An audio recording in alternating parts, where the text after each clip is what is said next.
Welcome to Open Box Education. In this video, I am going to explain Ebers Moll model of transistor. If you like this video, please share and subscribe. Open Box Education. Ebers Moll model is transistor analytical model, which describes the operating states of a transistor. This model is useful to obtain information about the DC characteristic curves of a transistor. The transistor operates in active region when emitter junction is forward biased and collector junction is reverse biased. The behavior of a transistor is generalized by Ebers Moll model by taking the inverted mode of operation of the transistor into account. So, in the Ebers Moll model, we use inverted mode for analyzing the transistor. In inverted mode, emitter and collector are interchanged, where base current returns to collector and not to emitter. We know that the general expression for collector current, IC, of a transistor, for any voltage across collector junction, VC, and emitter current, IE, is. The below equation shows that the general expression for collector current, where alpha N is the current gain in normal operation, and IC naught is the collector junction reverse saturation current. So, this equation, already derived, please look into any textbook. In Ebers Moll model, we know that inverted mode of operation. So, the transistor general equation is represented in inverted form. That is, collector current is represented as emitter current, and emitter current is represented as collector current. So, the equation 1 becomes as equation 2. Please look into the equations 1 and 2, where alpha I is the inverted common base current gain, and IE naught is the emitter junction reverse saturation current.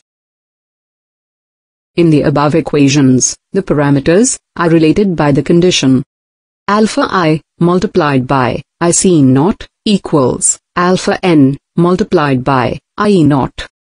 For any transistor, IE naught lies in the range 0.5 IC naught to IC naught.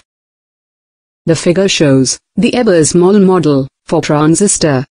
Here, two ideal diodes are connected back to back with saturation currents -IE naught and -IC naught, and there are two dependent current-controlled current sources shunting the ideal diodes.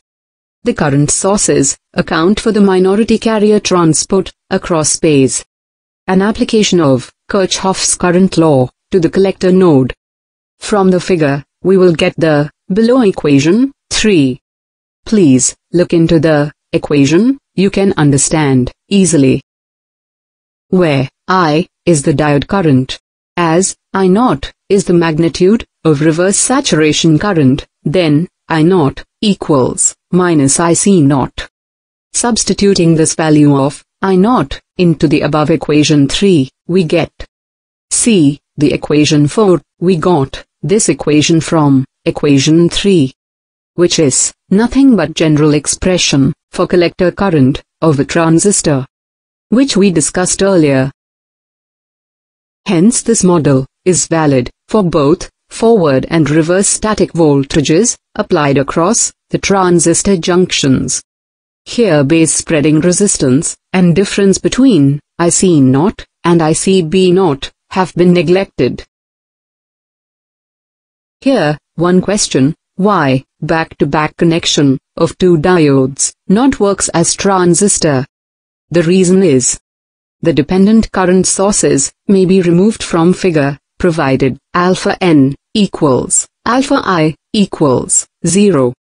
If the base width is made much larger than the diffusion length of minority carriers in the base, all minority carriers will recombine in the base, and no minority carrier will be available to reach the collector.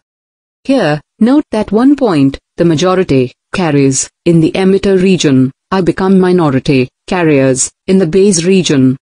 Therefore, the transistor amplification factor, alpha, will become 0. As a result, transistor action ceases. Hence, it is not possible to construct a transistor by simply placing two isolated diodes back to back. Thank you very much for watching this video. If you like this video, please share and subscribe. Open Box Education.